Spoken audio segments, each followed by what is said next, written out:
Yeah. Yeah. Yeah. Once you are ready, maybe we can initiate the program. Yeah. I'm all ready. So, hello. Yeah.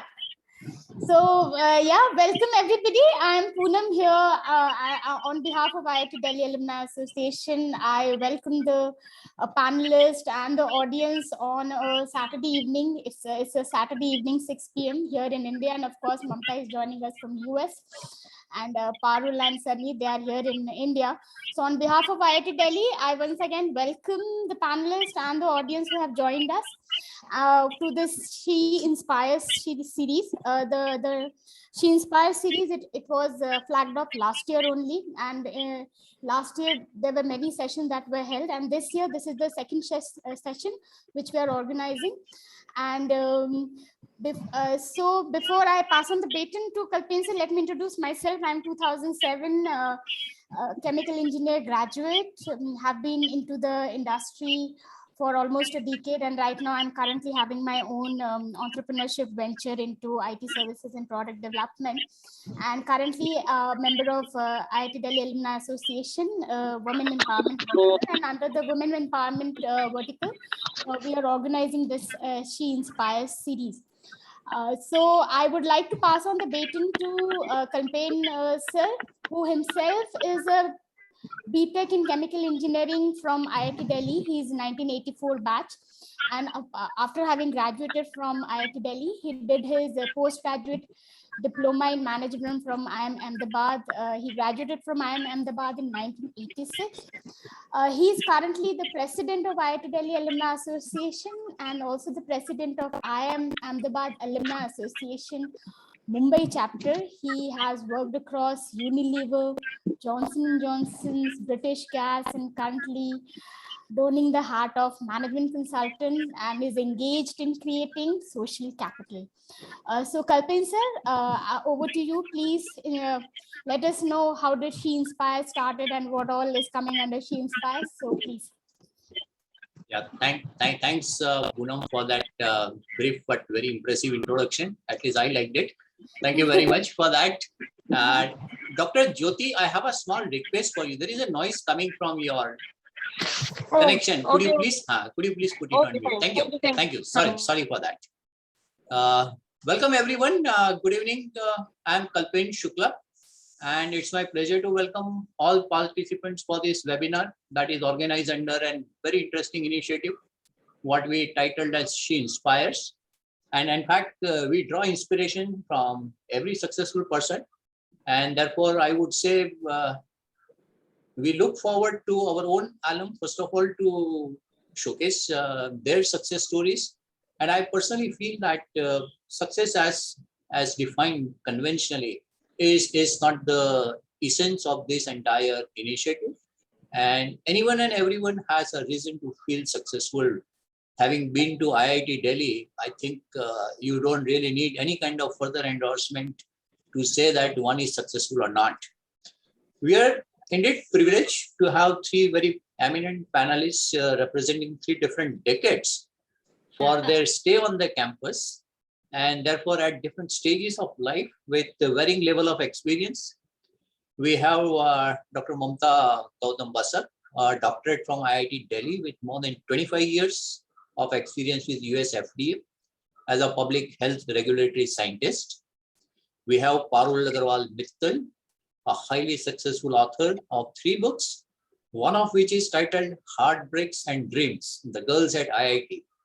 I believe most IITians may love to have an exclusive session on this title itself. We also have Sarneet Broka, chemical engineer from IIT. She is in the Indian Administrative Services UP cadre. I welcome all of you. As Poonam rightly said, this initiative was started about a year back, and we were very keen to share some of the stories that we hear. And we wanted to formally organize sessions around it as to how do we structure the entire initiative by which women alumni from different walks of career can come and share their stories. In fact, in the morning, I had a very brief interaction with one of the speakers, Parul, who was curious to know about the flow of the session and the kind of queries that participants may have. To which my simple answer was, please tell your story. And that would be adequate to keep the audience engaged. I was little amused myself that I was offering this advice to an ace storyteller herself. Increasingly, we feel more confident of this initiative now. It receives amazing response, not only from women alumni of IITD, but also from others. At IITD campus itself, we have nearly 25% women of the total strength. And we feel confident that conducting such events surely contributes towards nurturing independent thought process and action, particularly amongst women students and alumni. When you aspire to success, inspiration must be taken from every successful person, whether they are men or women. And of course, today we find successful women in almost every walks of life. Success stories are always inspirational for all of us, irrespective of the gender. As rightly observed by the former First Lady of US, Michelle Obama, just do what works for you, because there will always be someone who thinks differently. And I may only like to add to that. Define success on your own terms, achieve it by your own rules, and build a life that you would be proud of. Undoubtedly, women offer the world a sense of justice and equality, as something that was denied to them for centuries, and for which they have had to struggle to achieve where they have reached now. However, in current days, there is no space where women have not matched excellence displayed by others in the same environment. Summarily, it is my firm belief that women alumni must find ways to influence their surrounding realm of activities, try to inspire the society at large, and not just their own juniors or alumni. And that's where she inspires is to honor all these incredible women performers who have left a small legacy behind, who continue to amaze us and inspire us. And therefore, we feel extremely grateful to all of them when they share their stories with our audience. Like all other participants, I'm also very keen to hear our panelists today. Thank you once again for joining us for this webinar on a Saturday evening. Best wishes from all of us. Take care, stay safe. Thank you very much. Over to you, Poonam. Thanks. Yeah.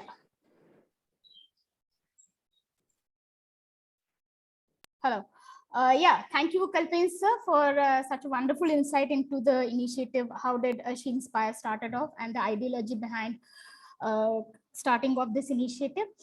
So before I mean, it's really an honor for me to moderate this session and take along the stories of such inspiring women.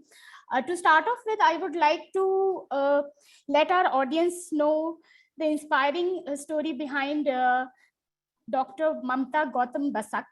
Dr. Mamta Gautam Basak received her PhD degree in chemistry from IIT Delhi in 1980. Prior to joining IIT Delhi, she completed her BSc Honours and MSc in chemistry from Miranda House, University of Delhi. Soon after her PhD, she was selected for the 16th International UNESCO Fellowship at Tokyo Institute of Technology. And she was only amongst the 2 students from India, 14 participants from 12 countries who was selected for this prestigious UNESCO Fellowship at Tokyo Institute of Technology. Now, as a postdoctoral research scientist, she transitioned from chemist to protein chemist enzymologist and worked at reputed international laboratories in Switzerland and USA, including National Institute of Health. She has spent almost around more than 25 years at the US FDA as public health regulatory scientist to bring safe, effective drugs and therapies to market that improve the quality of life for people around the world. Dr. Mamta is currently working as Senior Director, Regulatory Affairs at an early stage biotech company developing targeted therapies for devastating diseases, and also a regulatory advisor to biopharmaceutical leaders at Columbia, Harvard, UC Berkeley and Carnegie Mellon emerging therapeutics startups. Now, throughout her career, she published her research in peer-reviewed journals and have received many awards. So this is a brief background about Dr. Mamta Gautam Basak. But as the heading of this event says, she inspires, and as Kalpesh sir has also said, I, along with the audience who are present in this session, would like to understand as to what was the ecosystem, Dr. Mamta, prevailing at your time. I mean, you graduated in the year 1980. What was the prevailing ecosystem at that point of time that motivated you to go into IIT, and how did later on IIT help you in your professional journey? So overall, we would like to know your journey. How did you started off, and how did IIT contributed to your journey? Dr. Mamta, please. Thank you. Thank you so much. I'm happy to see somebody from 1980s in Kalpej because it's almost like another time. And I do realize when people say good old times, there was no phone, there was no Google, there were no internet when I graduated. So to me, it will surprise to audience my intention or my looking forward to IIT was not there. I did not know anything about IIT when I graduated from University of Delhi, and my batch was the last batch which graduated for honors also from University of Delhi faculty.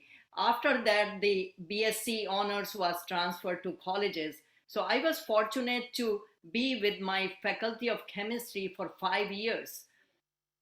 And I knew nothing about IIT because in those days, only if somebody told you, you knew something about. So I applied to CSIR for my PhD scholarship and the UGC, the University Grant Commission, and I did not get any of those fellowships. So I had a very good mentorship. Now it's called mentorship, but I always was very well connected with my professors. Even if somebody taught me one class in the BSc first year, I would go there and ask, what should I do? And I would just talk about myself or things without any purpose. So there was a professor, Professor N.K. Ray, he's no more, God give him peace, that he came from United States as a reader, and he graduated from Kanpur IIT. And when I went to him and I said, I don't know what to do. And first of all, I should say, I come from a very modest background who didn't have any resources. My father retired as a school teacher from Andhra Education Society Higher Secondary School on Rouse Avenue. And we really, we were very, very modest in our upbringing. We generally didn't even had place to study. I would go to the library and study. We just had like a couple of rooms in the house, and very modest family. So I just didn't know what else I could do. So I went to my professor and he said, you know what? There is a professor who just came as head of the department from Kanpur IIT, Professor J.C. Aluwalia, and go to him and say, I sent you. That's how it started. I was never afraid. I was always myself, and I have been very sincere and transparent about myself, and I could approach anybody. So I went, knocked on his door, and I said, Professor Ray sent me here, and this is my situation. He said, okay, apply for IIT. It was different, but it wasn't easy in those days also. We had to do a entrance written exam and then interview, and again still I only made it to the waiting list for IIT fellowship.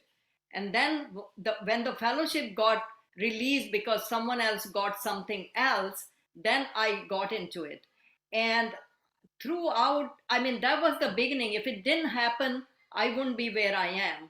And I would say I always took help from everybody in the department, not just my supervisor.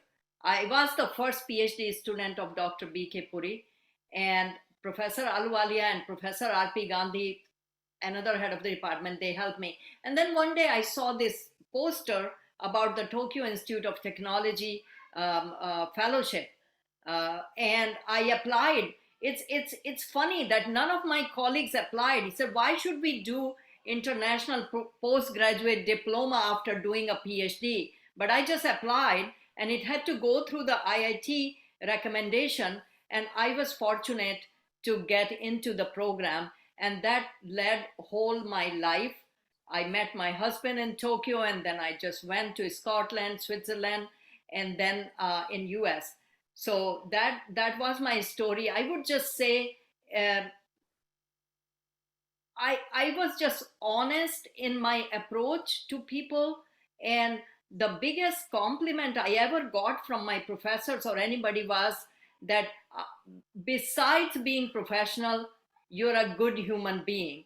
And that's what I learned in my life, that you have to be yourself and just take. And I wasn't like, I want to be professor, I want to do this research or that research.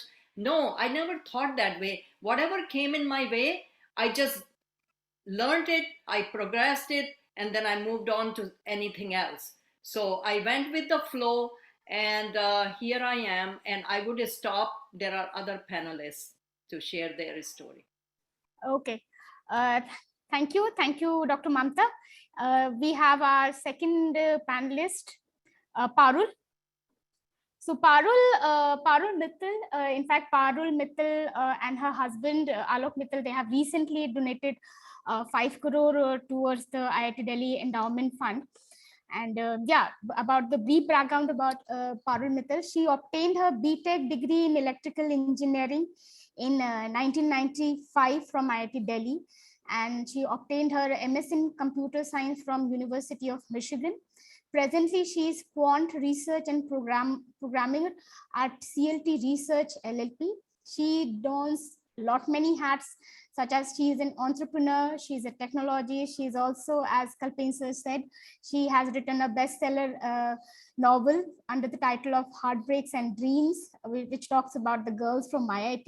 It's one of the bestsellers and which has almost sold around more than 25,000 copies till date. The book gives the perspective of on girls from IIT. So Parul, yes, again, we have audience here, not just from IIT, but also from outside the IIT ecosystem. They do want to understand your story as to what has been your journey, right from before you actually entered. What motivated you to enter into IIT? What was the ecosystem prevalent at that point of time? And how did IIT shape you into your subsequent professional journey? So Parul, please. Thank you so much, Poonam and Kalpen, for providing this opportunity. And it was very nice hearing Mamta ji. Really nice to hear from somebody who's a senior from IIT. I joined IIT in 1991, for me, I had heard the name of IIT. I used to live in Delhi itself. I somehow knew that I want to get into IIT even when I was 11 years old. It was basically something that I had heard of was very challenging. I just told myself that I want to be an independent woman, and I wanted, to show the world that girls can do it. So I kind of made up my mind very early in my life that IIT is where I want to go. However, it was not so easy because there were no online resources. There was no internet. If you had any doubts when you were preparing, there were really no way to find an answer to that question that might be, bothering you. There were only some books. We were again from modest resources, and there were limited things available physically, right? So I would ask a neighbor who was preparing for Roorkee, and I was not living in Delhi at that time. I was living in Baroda, so there was not even access to physical coaching classes. So it was a different time. However, I think the journey was very meaningful and very exciting. So I was very happy to make it to IIT Delhi. electrical. And I think, as I said, I kind of knew very early that I wanted to get to IIT. So what IIT has given to me in my life, it has given me the ability to lead my life in the way I want, to be independent, to make my choices. I think that is very important, especially very important for women. And I think being an engineer, being from IIT this is the foremost thing that I feel that IIT has enabled me in my life. Besides, obviously, it gives you an ability to do problem solving. So it's not about the specific courses that you learn at IIT and which department you study in, because many of us are doing different things in our career, after we graduate. But I think you kind of get the confidence and the mindset that whatever comes your way, you will be able to figure out an answer and navigate the situation. So I think that is the skill that I got from IIT. And how it has helped in my life, I have done, as you said, I have really explored a number of different things. I have been in the e-commerce space doing programming. I have done an online parenting portal I started. I have taught problem solving math to middle class students. I worked in Yatra for a few years. Currently, as an quant researcher, so we are making algorithms to do high frequency trading on NSE Stock Exchange. So I have done, and of course, I have written books that we talked about. So I think in this entire journey, besides the problem solving attitude, besides being able to make my own choices, I think the alumni support, the ability to reach out to anybody, any batch in IIT on LinkedIn or otherwise, and have the confidence that they will back you up and they'll give you the support. I think there is no parallel to that. So I think this is what I have to say for now. Okay, thank you, Parul, for your inspiring story. Of course, totally agree to the fact that the support which IIT Delhi alumni give to each other and back each other up helps, and helping each other out has made these IIT alums stand apart in the society, of course. So yeah, and now next in line we have Sarneet. So about Sarneet. Sarneet Broka, she's in IISc. She obtained her BTech degree in chemical engineering in the year 2013 from IIT Delhi. She is serving in an administrative officer for the UP cadre, and she's serving as an additional managing director for UPSRTC. She's working across in hospitality and travel coordinator, annual cultural festival. During her, hello. Can you hear me? Yeah, sorry, I think. During her college days in IIT, she was secretary indoor sports club, and she has also worked in DRDO. So Sarneet, of course, as from other speakers, we would like to hear your inspiring story again. What was the ecosystem prevalent at your time? What motivated you and to join IIT, and how has IIT shaped up your subsequent professional journey? So Sunny, please. Hi, thanks Poonam, thanks for having me. Good to hear from Mamta ma'am and Parul ma'am. For me, when I started off, obviously a lot of people had heard about IIT, but I hail from Jabalpur. It's a small town in Madhya Pradesh. Back in those days, I would say I hadn't heard about IIT when I was doing my 11th and 12th. I hail from a very humble background. My father wanted to do his bachelor's but could not do due to some financial issues. So all he wanted to do was that his daughter does some bachelor's degree, some BTech, his daughter should become an engineer. So that's how it started. I started looking out for good colleges. So मतलब start ऐसे हुआ कि कौन सा अच्छा सबसे अच्छा college है India में. So that's how it started कि IIT में जाना है. So I started preparing back in my 12th class, not even in my 11th. I started preparing in my 12th class, and that's how I landed up at IIT. In terms of shaping my journey, so I cleared this UPSC exam. So again, I heard about this Union Public Services exam in IIT itself. I had never heard of it before I came to Delhi. So there at IIT, my seniors and everybody else around, I used to see them preparing. So one day I looked at them and said, "Ki ye log kya kar rahe hain exactly? What are they doing? What are they aspiring? Why are they doing this?" So while interacting to some of these seniors, I found out that these people are preparing for this Union Public Service exam, and what will happen and what will they do? What is a civil servant? What do they do? What is their journey like? So that's when I started preparing. In my by the end of my third year, I started preparing for this exam. Completed, joined the service in India in 2016. I was initially allocated the Madhya Pradesh cadre, and later on I moved to the Uttar Pradesh cadre after my marriage. So for me, IIT gave me a lot of exposure to this ecosystem. Besides that, it taught me independence. As a civil servant, you are often alone in tense situations. You have to manage, when in my SDM days, subdivisional magistrate that manages the law and order at a subdivision level. So often you are alone in very, very tense situations. For example, I remember back in 2018 and 19 when I was there in the field at Gorakhpur. So all of us must have read the newspapers about this Ram Janmabhoomi judgment that was due to come. And there was a very tense situation in the country about how things are going to play out.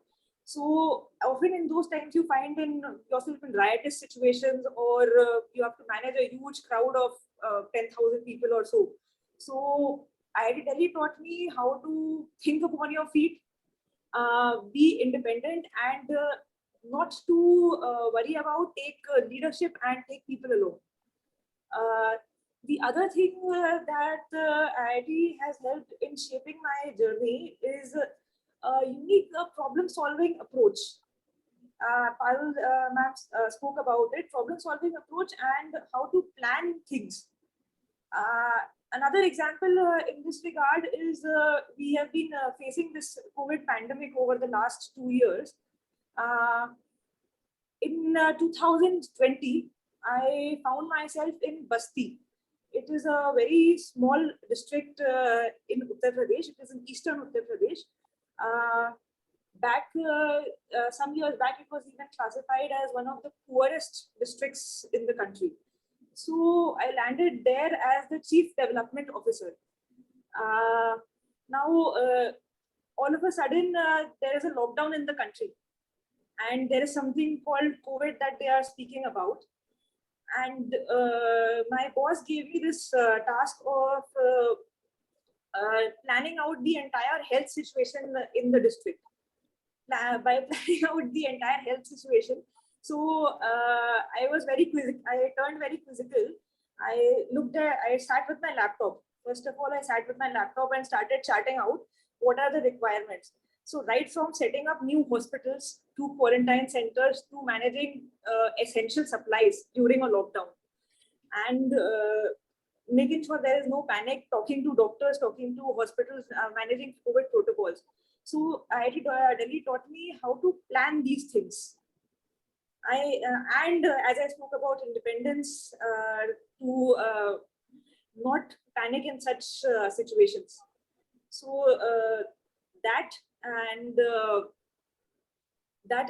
the other things are IIT also inspired me in a way to plan out at the policy level.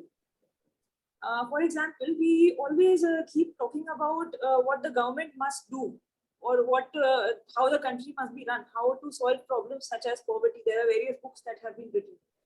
Why not go at a policy level and start tackling that from a small district? That is something that IIT gave. Thank you. Thank you, Sarneet, for Can I add one thing? Listening to Sameer, in those days also I learned about the UPSC when I was at IIT. Exactly what you are saying.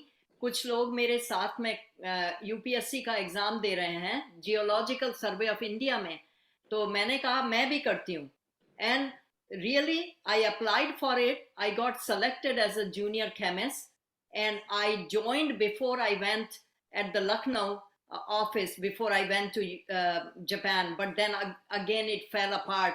But I learned about UPSC when I was in IIT Delhi.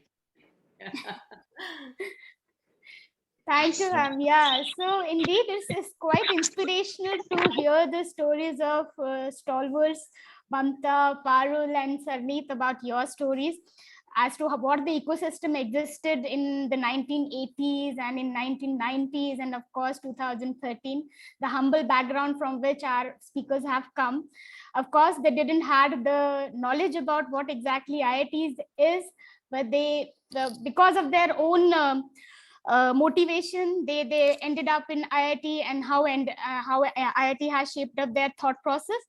Now, Mamta, having heard your story, I would like to really understand, and of course my audience would like to understand, as to in 1980s, of course there was no Google, there were so many things which were not available to women especially.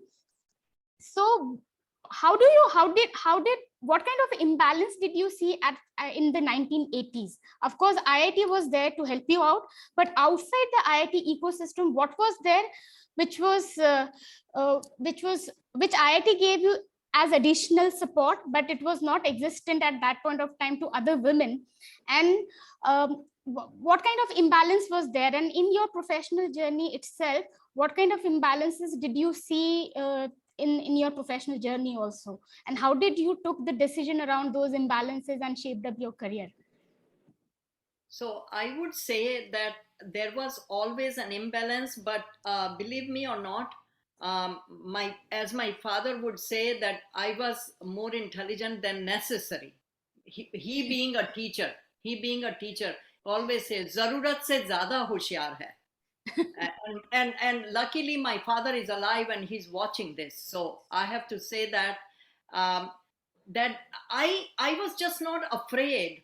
I would just go to anybody. For example, I suffered with the so-called rheumatic fever, and the doctors were treating me this or that, and I just didn't understand what was happening. And we lived in Kidwai Nagar, which is right across Medical Institute of Science. So I just went there myself, made a card, and I'm going to the doctor myself, and I'm advocating for myself. It was not there for women or even men. They were shy. I was not shy. I would just go. I was bold, and I would just say whatever I needed and ask for it.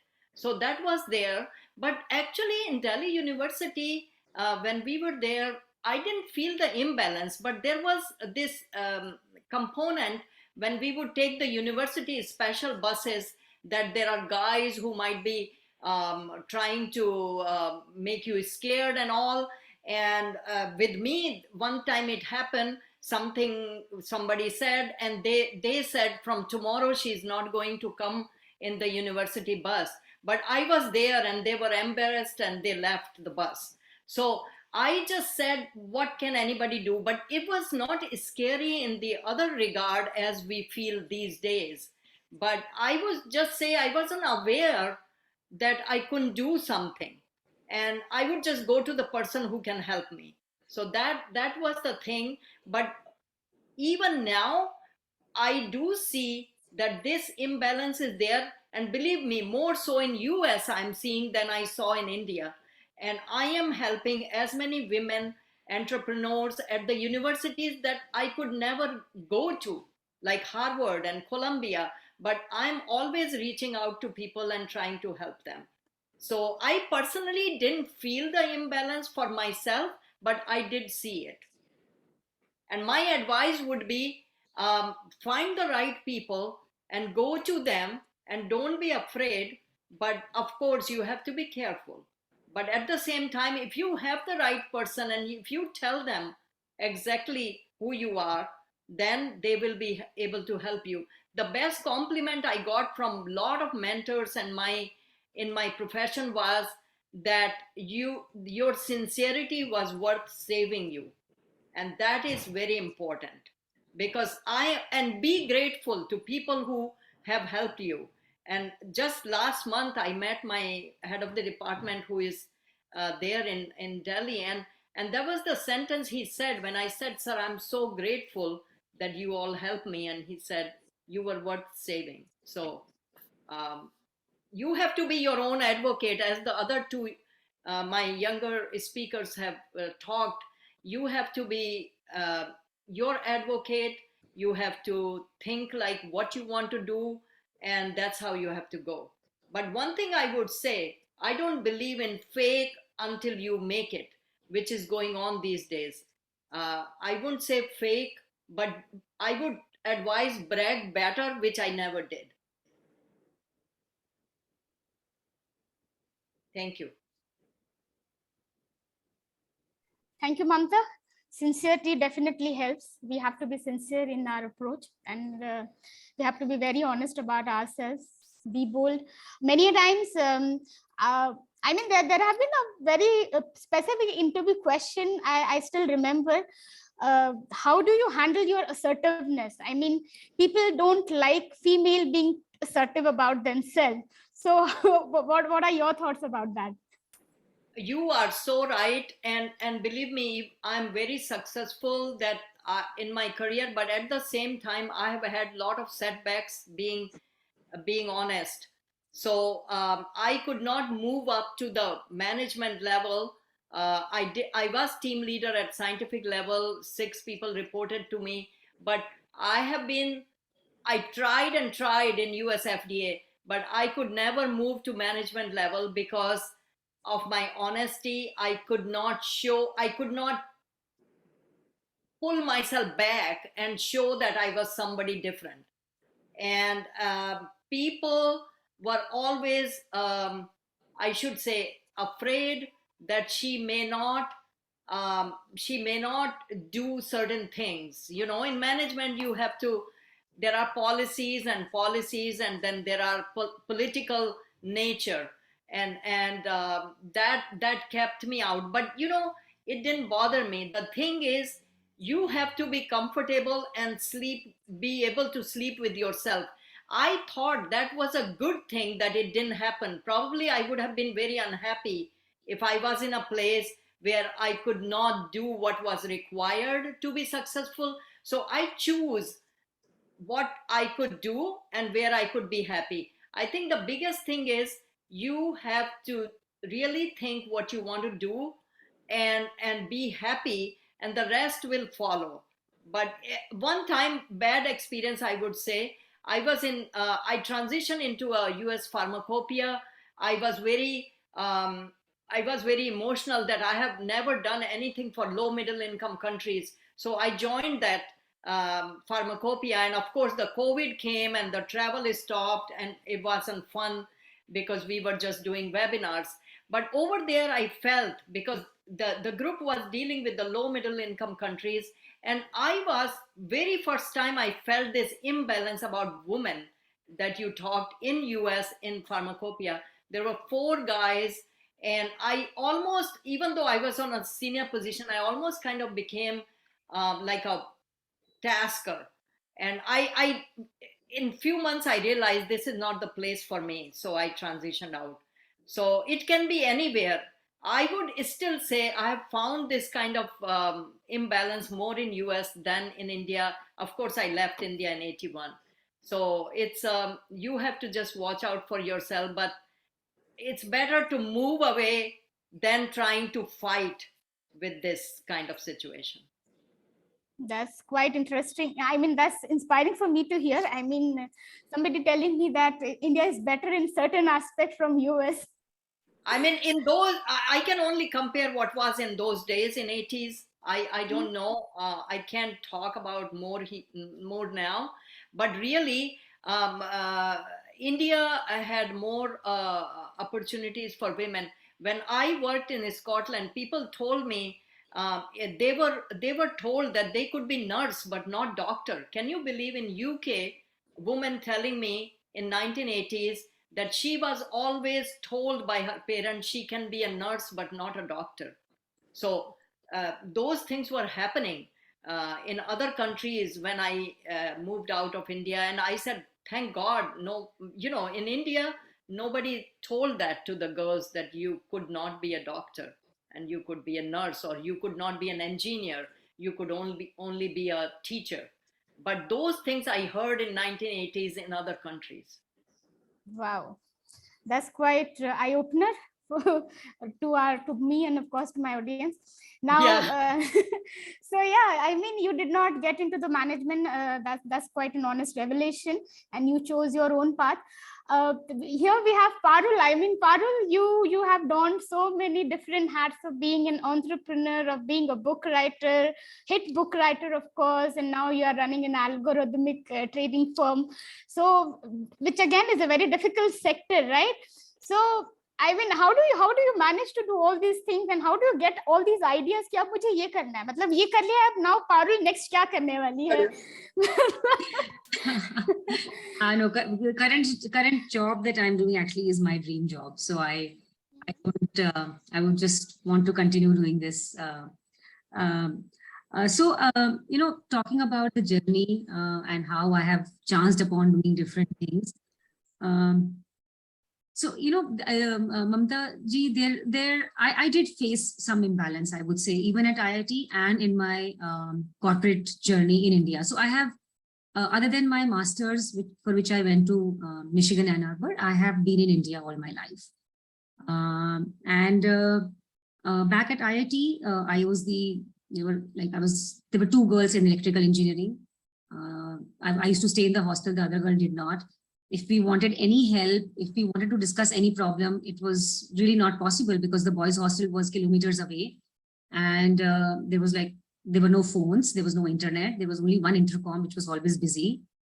So there were those challenges, and you had to rise up to the occasion where you said, okay, I will become the person who everybody will be taking the notes from, so that I don't need anybody, right? So there were those challenges. You get help from professors. They are always eager to help you solve whatever challenges you might be experiencing. In the jobs also, so I have been in the software technology jobs largely, right? I have taken managerial roles, but it's been all technology companies. And you see, in the 90s when I was working, there used to be very few girls in the team. And you will have the male colleagues walking out and going for a smoke, and they will just discuss the whole module and come back. And you would be unknowingly excluded from the discussion. It's not like they had the intention to not make you a part of it, right? So those challenges are part of, whether it's India or US. I have heard it happens in the US too from my colleagues. Those are some societal challenges that existed at that time. Some of them have become better, but those were some of the things that I've faced. And then when I have two, both of them are now in college, but when they were younger, it was very hard for me to not be present for them, or come back from work at 7 o'clock in the evening and then have any energy, mental or physical, left to nurture them. And working from home or part-time working, those are very hard options in India. And in India, I also feel, I have not worked abroad, I've only heard, but I feel that you are expected to be available even at 7 o'clock, 8 o'clock, 9 o'clock. The board meetings and the team meetings will happen, and you're expected to be there. It's not like everybody will have to go and pick up their kids when the office ends at 5 o'clock or 6 o'clock in the evening, whether it's a guy or a girl. The guys are happily working till 9 o'clock in the evening at offices, and that becomes challenging. That was something that after 12 years of working in the corporate career, I said, okay, this is not something that is working for me. I need more time for myself and for my daughters. So that is where actually, that is what forced me in some sense, turned out to be very nice, to write this book about girls at IIT. So I said, okay, I'm taking a break. I obviously I've never, been in this kind of profession. You never sit at home idle. So you said, okay, what am I going to do with all my time? I can't be a mother all the time. That doesn't work either, right? So I said, okay, so that is how and I was not like a writer or anything. I didn't get those high marks in English either in my school. So that is where but I had a story to tell, right? I talked to so many other juniors and senior IIT girls, and I, wrote that story.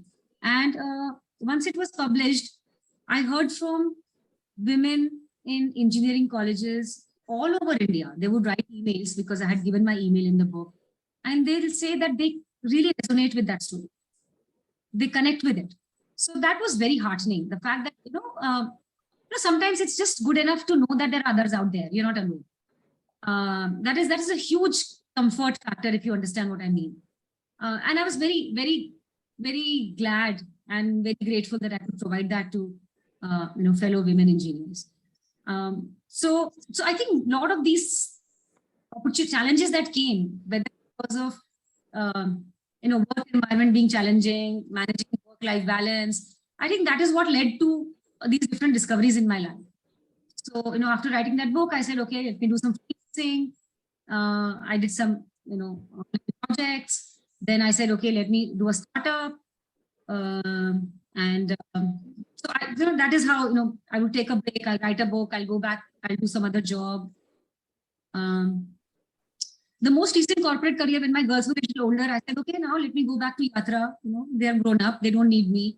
And thanks to the network, I got a very senior position. But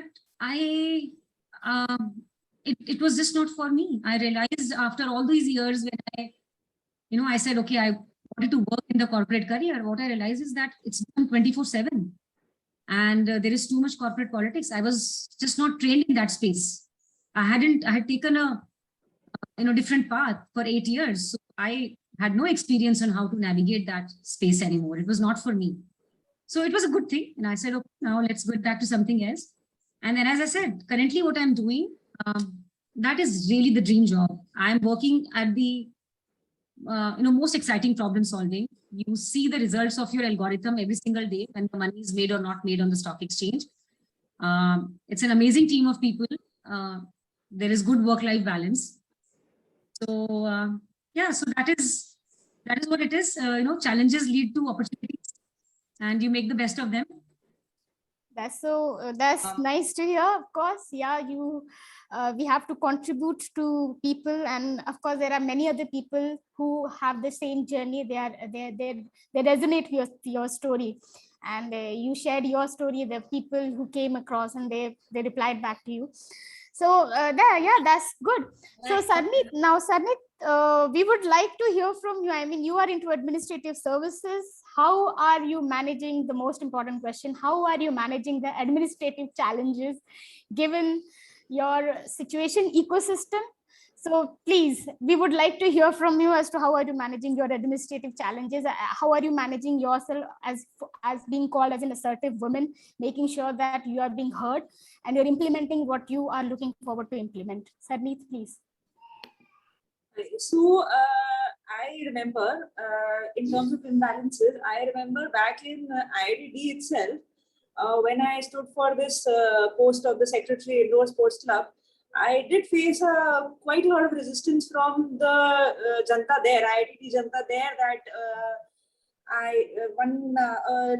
a lady or a girl cannot be a secretary of this sports club. It's supposed to be somebody male. I do remember that.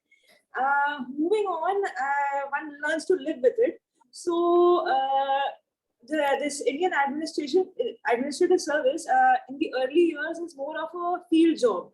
So initially you're posted in a small district. You are the joint magistrate. In UP Cadre, it's called joint magistracy. So it's more of a lot of supervision of the police. So one night you find yourself in a thana at midnight, in a police thana at midnight, and there are everybody, all males there, and they feel that you are so out of place there. So learning to cope with that and being very comfortable with that, and because you have to supervise the police in terms of their basic functions, and you have to see where they are going. Actually, they are going wrong. Not just be comfortable there, just see where they are going wrong and correct them, and maybe work in a way that helps the public there. Make sure that the police are more approachable. They are actually listening to the people who are coming there. I remember one night I found myself in this thana. There was a disaster situation, so I had to go away from my home at around 11:30 p.m. I received this info that this disaster situation has occurred, and remember spending the entire. I had to wait the entire night there. So I remember spending the entire night in the car, and the police kept trying to tell me that no, everything will be managed. Madam, aap chale jaiye, sab ho jayega. But sticking your ground there. Then there are various enforcement duties that you have to do. There is the problem of illegal mining, illegal hooch, illegal liquor. So often a lot of people are hand in glove with this situation. So managing and planning your raids, finding yourself in situations where you are landing with criminals and you just have one guard with you, and you are running to catch those people, and they are running with their trolleys ahead. So those situations are definitely gender biased in the services. Besides, there is this particular bias ki raat ko sab kuch kar lo, madam to aayegi nahi. So making sure that you are there in the night, you are available in the night, and you plan those raids in the night. And what it actually happens, like if you are planning a raid, they are also keeping a watch on you. So you have people who will follow you from your house to the raid place. So making sure that you are not tracked and going in a stealth mode. So that is a bit gender biased there. The other is that yes. So the other situations that you find yourself in is sometimes you will land up with huge crowds and you have to disperse them. So I still distinctly remember my first lathi charge. I am sure you are familiar with the terminology. So you have to basically talk to the crowd. You have to convince them to disperse. You have to tell them what you are going to do if they don't disperse. You have to tell them that they are breaking the law. And eventually, if there is a situation at all that it can lead to loss of life or loss of property, so you have to disperse them by literally with a lathi and run towards them. So I distinctly remember my first lathi charge. I landed in Agra for my district training. I was still a trainee, and one day I find that there is this bus burning in the middle of the street, and there are some drunk people who are trying to burn this bus, and there is a crowd of around 5,000 people who are on the streets and destroying property. So the immediate reaction of people around was कि madam वापस निकल लेते हैं, अभी आएंगे और लोगों के साथ. So trying to convince even the police to stay their ground, and finding yourself leading that charge. So often in those situations, being a female, they tend to not listen to you. They tend to think that things will not be managed. So being confident in that respect, and trying to disperse of these situations. Often you also are faced with situations where you have to manage huge crowds and convince them not to do certain things. I spoke about this Ram Janmabhoomi judgment. So one day before the judgment, I found myself in the middle of a so-called locality with a huge minority population. So you had to convince them to maintain their peace, even come what may. All of a sudden, I am given this loud hailer, and then all the boys and everybody is looking around at the streets, and even from the top of their houses, they are looking at me and they are like, "Madam, kuch bolengi." So what to say and how to convince them and how to hold your ground there, and maybe bring about sense also, because whatever you say matters. They will be video recording what you say. They will be putting it on social media. You cannot go politically wrong. You have to be absolutely correct, and you have to bring about what you have to say and make sure that they listen to you even in tense situations. Often that is what helps in managing law and order. So those kind of situations are sometimes gender biased, I would say.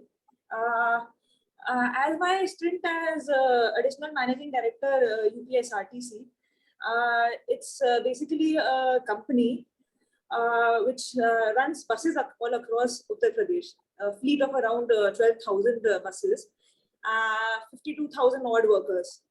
So it's more of, we had like 80% workers who were blue collar workers.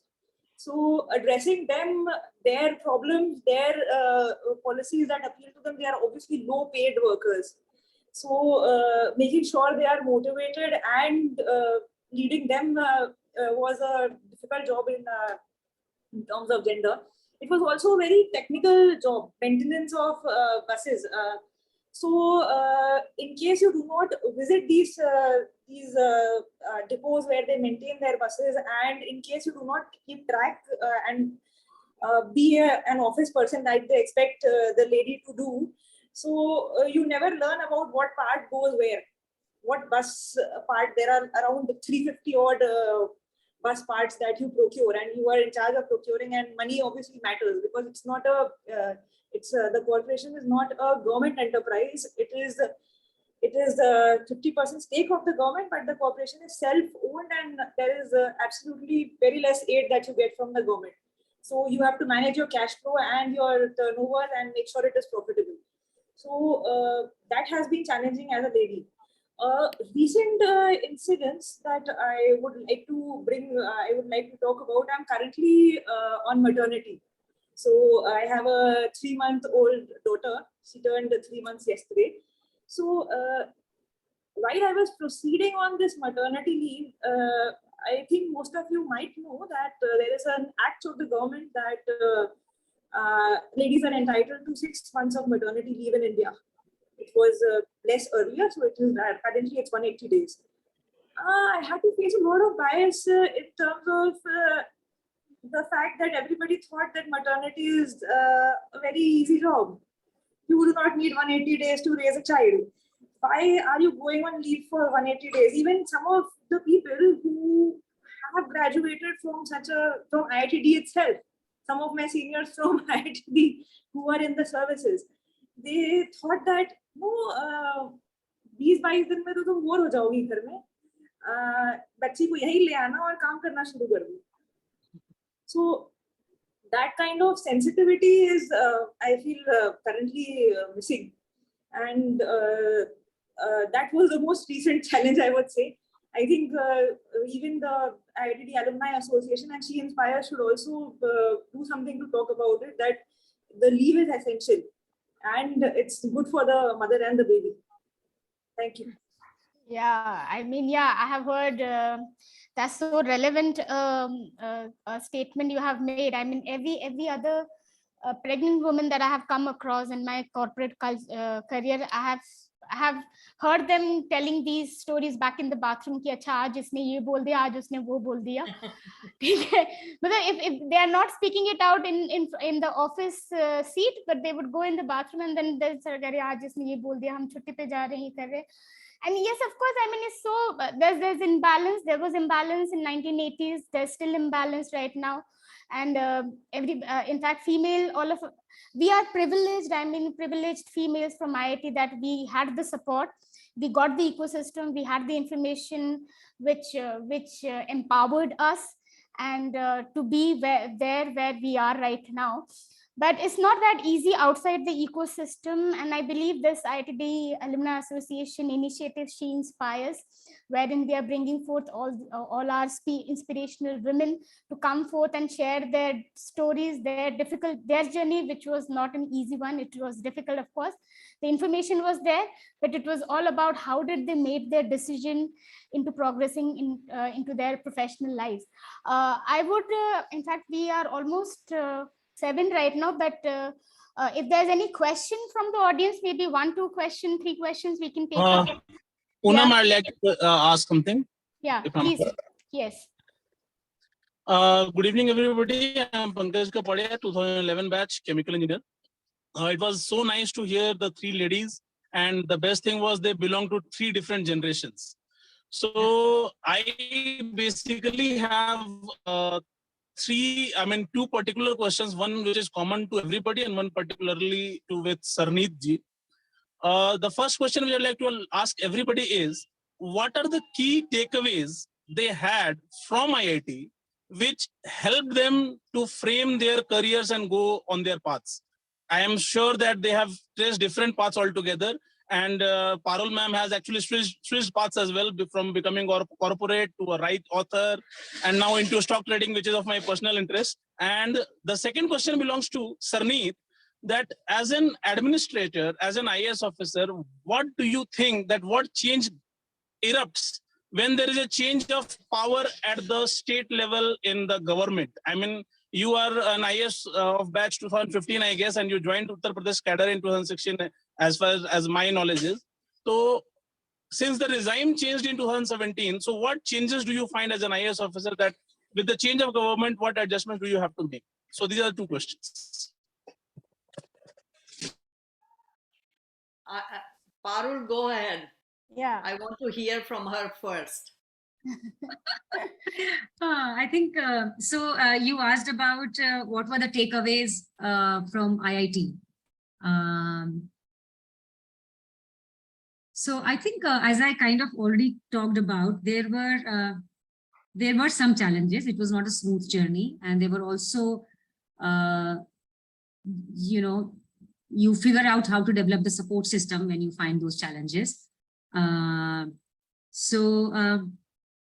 I think for me, the biggest, besides, other things that you get, is just the confidence that I can do it. I can do what I want to do, and it's all good. So I think that was the biggest takeaway, if you were to ask me. Completely agree. Mamta ma'am, your take. Okay. Your So key for me, it was such a different takeaway, because I lived in Delhi, studied in Delhi, and when I came to IIT, I almost got introduced to India, because people came from different places and they would assume just because I'm from Miranda House and Delhi University, even though when I talked to anybody, they didn't even believe I was from Miranda House, because I was very dressed in our Indian clothes. Frankly speaking, in Japan also, 1 year I was wearing only saris.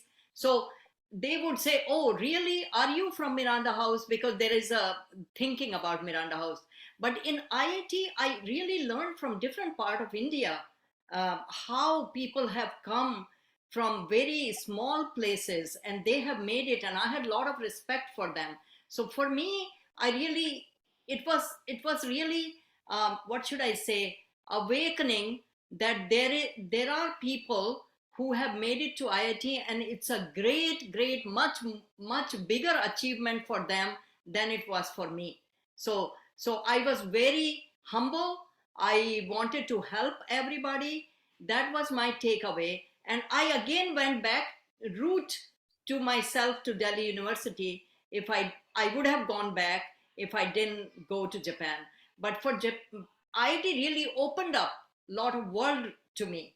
And so I learned some things, I never lived in a resident or hostel, but I was there for 2 years at Kailash, and I came across a lot of people and learned from them. So IIT gave me a bigger picture of India. I mean, it's amazing.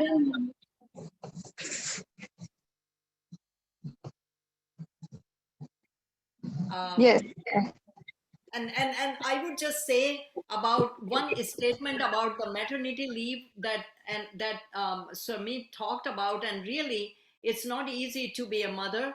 But again, I always say outside that India and other countries respect that and give you some leave. Would you believe, when I was in US FDA, I will get an email, somebody is going on maternity, can you donate your leave? Because US government has no policy of any maternity leave. So we are fortunate in certain regards, and not, we don't know what kind of imbalances are there in other part of the world. Wow, there's still a long journey to go. Yeah. But interesting thing, it reminded me as Mamta was talking, how pretty much the first exam that IIT professor set for you in undergrad, they will set one of the subjects exam very tough. So to bring you, bring all your confidence, break your confidence completely. And, so we had this MA 101 where pretty much everybody got 0 or 1 out of 20. And the highest was 7. So just, to tell you that, you might have cracked IIT, but welcome to the new world now. And then I guess it's still, then you start from scratch, right? Yeah. So, and I've heard that from like pretty much all the batches, that it's almost a design. So that is an interesting one. Yeah. Yeah. And in fact, I may just add to it, Parul, at IIM Ahmedabad, we have this first quiz, which is MSM1. We call it ego equalization test, because most of the IITians will score 0. Because they will think too much and too much and too much. It would be a common sense problem which most of the non-IITians will solve. But IITians will invariably score a 0. Interesting. Okay. Yeah, So, Sarneet, Sarneet, I was expecting your answer on the key takeaway and the obviously regime the change. key takeaways, as well as The regime your change. opinion about the change of government and how does it affect an IS officer. Yes. Yeah, so in terms of the key takeaway, I would say that IIT was the point in my life where I got the maximum exposure. As I said, my father just wanted me to do a bachelor's, to just अपनी degree कर ले, मतलब इतना ही बस. So it was the point where I got the exposure. It was the first time I moved out of my house and stayed without my mother, without my parents. Moving on, I would say that it has made my parents much more comfortable. These days, I shift my location from my city. Almost, I don't stay at one place for more than a year. So I have been in 7 years of service, and I have been in 7 to 8 odd locations. So they are much more comfortable with me staying wherever, and they have that confidence that she'll manage everything. So that kind of exposure and that kind of independence is the key takeaway from IITD. Answering Pankaj's second question, the change of power and how things work at the government level. In the past 1 year staying in the state capital, I have had some sense into how things work at the top. So I would say that different political parties have different manifestos that they bring about during their election campaigns. They differ in certain aspects. Most of it, if you look at it, is common, but there are certain priorities that they bring about in terms of handling their electorate. So priorities change according to their manifestos. But overall, I would just like to say one thing, the civil servants remain the same. the people assisting them, the people holding the civil servant places, and the people assisting the political leaders are the same. So priorities in terms of basic priorities that governments have across the globe are handling poverty, employment, housing, urban problems. So these things are essentially the same. The targeted population may differ, and the kind of level of implementation may also change in terms of how much a government gives stress to one particular area over the other. But generally, all areas are mostly targeted. I hope I have answered the question. Yeah, right. Thanks. So, Actually, I asked this question for a reason because, see, I come from a rural background and I have been questioned by my parents many a times that what is it that you are going to change your career stream, like anything you want to do, you just switch it out and then get back to another thing and then get back to another thing. So that is why I just wanted that, is it particularly about me or is it about everybody? So I believe IIT has something of this sort that it gives you the confidence to such that you can do anything and everything for that matter. So that is what I wanted to hear from all of you, and I'm glad that all the three of you belonging to different generations actually were coherent in this particular case. Yeah, thanks Poonam. Over to you. yeah, thank you so much for this lovely session. Now I would like to bring it to a closure, and for the closure I would like to hand it over to Pankaj.